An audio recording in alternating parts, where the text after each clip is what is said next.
Good morning, everyone. I'm just a wee bit early today. I was so excited. I've been getting everything all set up, making sure the sound works and the picture and everything else.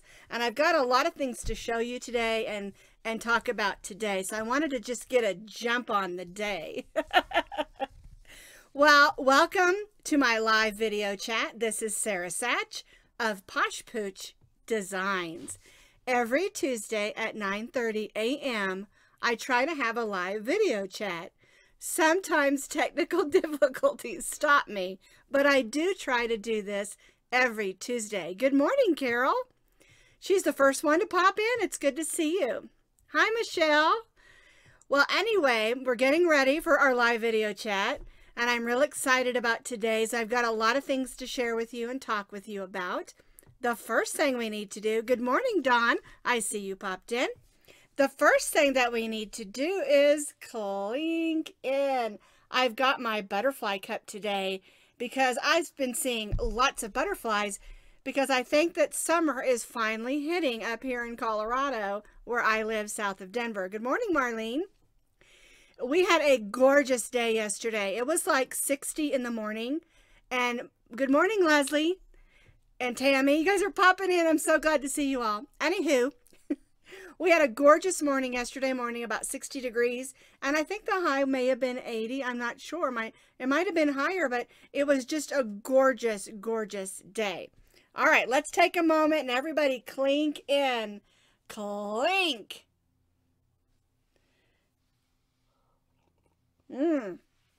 What's everybody drinking today? I've got my chocolate. It's chocolate. It's got two flavors. Peppermint chocolate coffee. It's like mocha mint or something by Dunkin' Donuts that I think my son gave me this one. Good morning, Joan. Glad to see you. And Crystal. Anywho, I've got chocolate mint, but I've got it cold today because it's so warm. And I used to not like hot coffee, but I've gotten where I really like it now. It's really weird. Well, like I said, I've got a lot of things to talk with you about and to show you. I want to answer a couple of questions that I got recently first. Can you do a video of your yarn shopping? Well, that's a great one. And as a matter of fact, I have a couple that I've been planning on doing. The problem is I'm a little bit embarrassed about the amount of yarn that I buy. I really like yarn, and then when I have a coupon and it's on sale, so that is a great idea, Marlene. I've got some plans for that. Okay, now I want to answer this question first. I've been doing the Back to Crochet Basics lessons, and I did lesson number 11 yesterday, and I'll talk a little more about that later. But I got a question. She emailed me, and if you want to email me, it's really easy to do. Just go to my webpage, which is www.poshpoochdesigns.com. Just punch that in. It'll go to my webpage, and on the upper side, I think it's the right side, there is a little box that says Contact. And you just click that Contact, and it takes you right to my email. And then you can email me any question that you have. All right, so her question was, she's been following along and doing all of, good morning, Tina. She's been doing all of the Back to Crochet Basic lessons. And she asked me, there's only one more lesson, lesson number 12. We did lesson 11 yesterday. And she asked me, when I finish lesson number 12, will I be an accomplished crocheter? And I had to tell her no. You know why? Because crochet is an ever-changing art. New yarns, new patterns, new techniques, new things, constantly changing. If you do those 12 lessons, yes, you will have learned a lot of crochet and a lot of my silliness probably. Because I don't always follow the rules. I'm a little bit of a rebel when it comes to art because I'm more of an artist than I am a technical crocheter. I'm more of an artistic crocheter. And so yes, you will learn a lot and you'll learn a lot of techniques and things, but to be an accomplished crocheter, I don't think anyone ever really gets there. I think that as it changes and grows, good morning, Grace. As crochet changes and grows, and the same thing with knitting, we constantly learn and we're constantly, you know, learning new techniques and things. And so Yes, you'll learn to crochet, but you won't be what I would consider an accomplished crocheter. Hi, Tina. Okay, so that answered that question. Another question that I got is about my tie-dye, and if she pops in, I'm trying to see if her name's on there. She had a question about the tie-dye, and I'm going to answer that question when I talk to you a little bit later about the tie-dye stuff. All right, now the next thing I want to talk to you about is gauge and tension. Hi, Jennifer from North Carolina. Well, anywho, we talk a lot about gauge and tension when we're knitting, but in crochet, is gauge and tension important? And actually it really is. And I'll have to confess to you that I don't always make a gauge swatch. What I do is I measure as I go. Here's my tape measure. If I'm making a hat and want it to be a certain size, I measure as I go. If I'm making a dishcloth, if I'm making whatever, a sweater or a baby doll, I just measure as I go. My measuring tape is my crochet's best friend. But I do want to talk to you a little bit about gauge, and at times it can be important. I'm going to click down to my other camera so you can see the bottom screen. And what I have here is Red Heart Super Saver, just a stripes. One of their most populars is their stripes, and I chose Red Heart because Red Heart Super Saver is one of the most popular yarns in America. You can see there are some boxes here. This first one, it says 4, and that tells you this is a 4-weight yarn. And then you'll see these two boxes. This one tells you how to make a gauge swatch for crochet. This one tells you how to make a gauge swatch for knitting. And on this one, let me see if I can bring it up a little closer, make sure you can see it. It tells you that you need to stitch 12 single crochets across, and you need to do that for 15 rows. Let me grab my glasses. I'm going to push that up, and here is the hook it tells you to use. I forgot to tell you that. In the center there's a hook, and it says 5.5 millimeter. So I've got my 5.5 millimeter crochet hook. And I already stitched a gauge swatch. And this is a gauge swatch that is 12 inches across. And remember, when you're making your gauge swatch, you need to chain 13 and begin your single crochet stitches in the second chain from the hook and just stitch across those chains. And then it tells you that you need to do this for 15 rows. So I've got 15 rows. 2, 4, 6, 8, 10, 12, 14, and then my initial row is 15 rows. And this gauge swatch should measure 4 by 4. So here's my my ruler or measuring thing, and it is just a tiny bit over the 4 inches, just a tiny bit. And then this way should measure 4, and I'm pretty much right on that way. Now, by doing a gauge swatch, it can help you understand what this yarn should work up at when you're stitching with it. Now, most of them will have you do the gauge swatch in single crochet.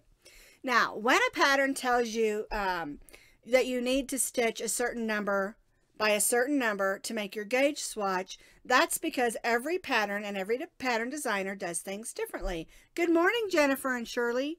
Oh, I already said hello to Jennifer. Well, you got 2 hellos. So anywho, as I always say. But anyway, the gauge swatch can be very important when you're making blankets or things that are bigger and you want to make sure that they're going to fit. But don't just rely on your gauge swatch. Also measure as you go. Like I always say, your tape measure is your crochet's best friend and your best friend. These are 99 cents or $1.50. I buy them all the time. I have them in every crochet bag. I have one in my car. I have one upstairs, downstairs, in here. I mean, everywhere. Your tape measure helps you make things the right size. Don't make the whole hat and then say, oh, it's too big. Measure as you go. Don't make the whole poncho. Oh my word, it's too many rows. Measure as you go. And so that's something that I learned a long, long time ago. And a lot of people don't talk about that. They concentrate on the gauge swatch and not on measuring. So another question is gauge and tension the same? And it's not. Your gauge is what we talked about when we make the swatch to see if your stitches are on. But your tension is how tightly you crochet. And that can be altered day by day by what's happening in your life. For example, I had a rough weekend. I fell down the stairs, hurt my elbow, and then I had a catastrophe where I was brushing my teeth with my electric toothbrush. And if you don't know, my two front teeth are veneers because I had an issue years ago, and I've had veneers for a long, long time, and I knocked out my front veneer, one of them on the right side. And I was in panic mode.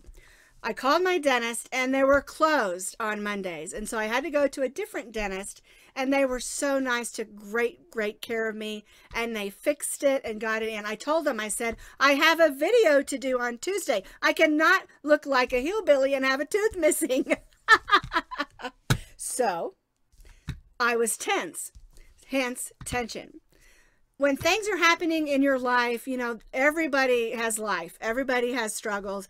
And so the tension can change by how tightly you're holding that crochet hook, or if you're nice and relaxed and crocheting along. Now, I do tend to have a loose tension. I've often said I'm a little bit of a loose hooker. And my daughter, as a matter of fact, my daughter Elizabeth SAch Spivey of Callie's Clips and Crochet Creations, she tends to have a tight tension. So everybody stitches differently. There's been many times people have written me and asked me, I made so-and-so's pattern and it's way too big, or I made so-and-so's pattern and it came out too small. And that's because we all stitch differently. And even pattern designers, they all stitch differently when it comes to tension. So pay attention to the things going on in your life. And a lot of people are like, well, it doesn't matter. You can use, you know, a 3mm or a 10mm. That comes out the same. It does not. If it's coming out too big, you can always go down a hook size or two. And if it's coming out too small, you can always go up a hook size or two. Practice a little bit and then go for it. That's kind of the way what I say. Don't let gauge and tension get you down. Don't let it frustrate you. Hi, Susie. Hi, Kimberly. Didn't see you guys sneak in. What's wrong with looking like a hillbilly? Well, if you saw me, the way they do, she's talking about my teeth. The way they do those is they sand down your tooth and they put the porcelain cap like right up on top of it. And I had this little tiny tooth that it stuck to sticking out.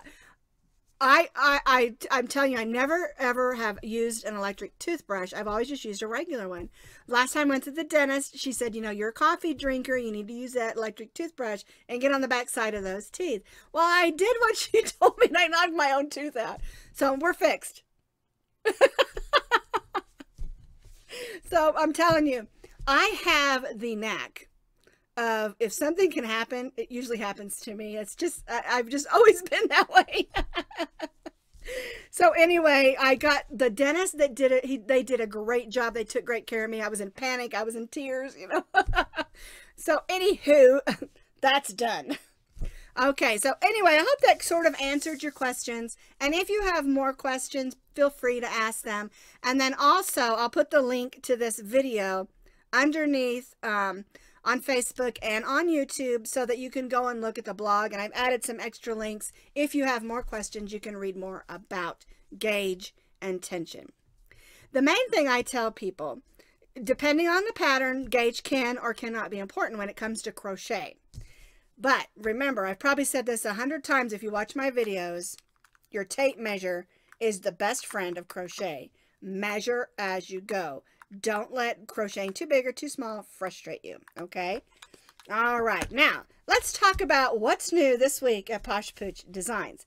Now, the question that I got about my tie-dye stuff, and let me show you what I've been doing. I learned how to tie-dye because I wanted to make some tie-dye shirts with my granddaughter, and we had great fun. We made a great big mess, but we had great fun. And I got a kit at Walmart.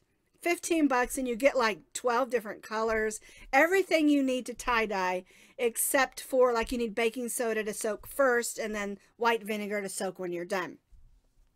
But it was a really good price, and it was really worth it. And they have the t-shirts for like, I think $2.97. So we had a lot of fun with that. But I had some left, and I thought, I've got some white 100% cotton yarn. I'm going to see if I can tie-dye it. And so I did. And there is a blog about what I did to tie-dye the yarn. It was so much fun. I do have a swimsuit cover-up, Grace, but I don't have a video for it. But I do have a pattern that I did for Red Heart. It's really cute. Anywho, here's the 4 yarns that I tie-dyed. What I did is I bought this. This is a cone of Peaches and Cream, 100% cotton yarn. You must use 100% cotton yarn. You cannot tie-dye acrylic the way that I did these. You can use wool yarn, wool on some, I think alpaca, some of the natural fibers. You can dye any of those with tie-dye, but acrylic, it's done a different way. So I did a red, white, and blue one. I did a white and green and red one. And then I did 2 different colorful ones. I was trying to get them to be the same, but you can see this one's got a little more orange in it. Then this one's got a little more green. So it's okay. They're a lot of fun. And then I did the video so that we could make a tie-dye washcloth, and it's so much fun. Let me get it right in the center. There we go. I think my eye on my camera is a little bit tilted because I keep going flat, and it's I'll have to take a look at that. But it's a lot of fun, and I showed you on the video how to make this. And of course, there's a link on how to make the tie-dye. So the question that I got about tie-dyeing was, yes, Grace, it's on my blog. Absolutely. And if you're looking for the blog, on Facebook, over to the right, it says About. Just click that About, and my blog link is right there. And you can click there. And at the top, there's a whole bunch of different tabs that tell you where to go. Alrighty, so the question I got was, if you're using 100% cotton yarn, can you make the item and then tie-dye it? And you can. It's different. And I'm going to test it out this next week. Maybe on Saturday, I'm thinking about doing that, because I've got an item that I made out of all cotton white yarn, and I've got some of the tie-dye left. I'm telling you, we made 4 shirts, and I made 5, we made 4 shirts, and I made 5 of these cotton yarns like this, and these are about 1.5 ounces to 2 ounces, depending on how much you did. And it shows you how to do it, how to wind it and everything. But, which, by the way, I made those cakes on my little yarn winder. And I have to tell you, this yarn winder was a gift to me. It's just a hand one. And I went to Michael's and I thought, I want one of those electric ones. I couldn't use the electric one. It was too fast. And I had knots in yarn, and I had a mess, and I'm like, I'm taking this back. So I took it back, and I love my manual one. It was sent to me, and they purchased it off Amazon. So I don't really know where they got it. And you know, I don't see a brand on here anywhere. Oh, wait. No, that just says fasten and loosen. Yeah, I don't see a brand on it anywhere, so I don't even know what brand it was. It was a gift, and I really like it. Hooks right to my work table here, and I can wind my cakes up with it. It doesn't make huge cakes. These are actually smaller than I normally make, because I just used whatever amount I had. But it makes a pretty good, probably about a 3-ounce cake. So anyway, so be looking for that on Saturday. I'll probably just do a quick blog. I'm not sure if I'll do a video or not. The thing about doing a video with these is that because it takes so long. You have to soak it, and then you have to dye it, and then it has to sit for 6 or 8 hours. And so it's hard to make a video of it. So I've just been doing a blog of it. So anyway, that is a ton of fun to do. And it's like once you start tie-dyeing, you want to just tie-dye everything that's white. Every single shirt, shorts, any socks. I've seen all of it on Pinterest, and I really, really want to try it out. And I've got some great plans for this white cotton, and we'll see if I can get that done on Saturday. So be looking for that blog on Saturday. Now, if you're worried about missing out on my YouTube videos or my blogs or any of that, if you go to Pinterest, I have my Pinterest, which is also in the, I keep hitting that, it's my light for video over there. I keep hitting it with my hand because I talk with my hands. Anyway, If you go to the top of my Facebook under About, and you go to the website, www.poshpoochdesigns.com, all of my stuff is there. YouTube, blog, Craftsy, Ravelry, it's all there. And you can find anywhere you need to find me if you just go to the web page. All right, so yesterday, a couple more things. Yesterday we did the Back to Crochet Basics, lesson number 11. Now, lesson number 10 was front post double crochet, and lesson number 11 is back post double crochet.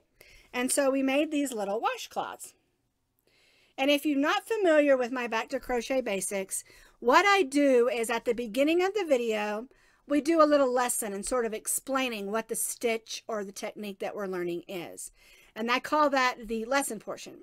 And then after the lesson portion, which usually is like 3 minutes, after the lesson portion, we make something to use what we learned in our lesson. And I call that the project portion or the practice project portion. And these little washcloths are basket weave. You can see they're just 2 stitches for your weave. Sometimes you do 3, sometimes 4. It can be any way that you want. And you can easily make this bigger just by adding 2 stitches and more rows. This is just a little, I think it's about a 5-inch. Let me measure it real quick. Let's see. Now it's a 4-inch washcloth. And I use these for my face. And what I do when we travel is I put one in a Ziploc bag and I use it. And then to wash my face to get the dirt of the day off or the makeup or whatever. And then after I wash it in the sink with just my regular face soap, I rinse it out and I hang it up and then it can dry. It's really important when you use cotton for anything that you dry it out because cotton absorbs everything. And then you end up with stink. Where am I from? I live south of Denver in Colorado in a little town called Parker, which is growing bigger and bigger. I'm originally from Oklahoma. I love living in Colorado. I don't live in the city. I live south of Denver, outside of a little town called Parker. And I love living in the mountains and I loved Oklahoma, but there were too many June bugs. I hate June bugs. They fly out at you everywhere and they buzz and they stick to your hair. So anyway.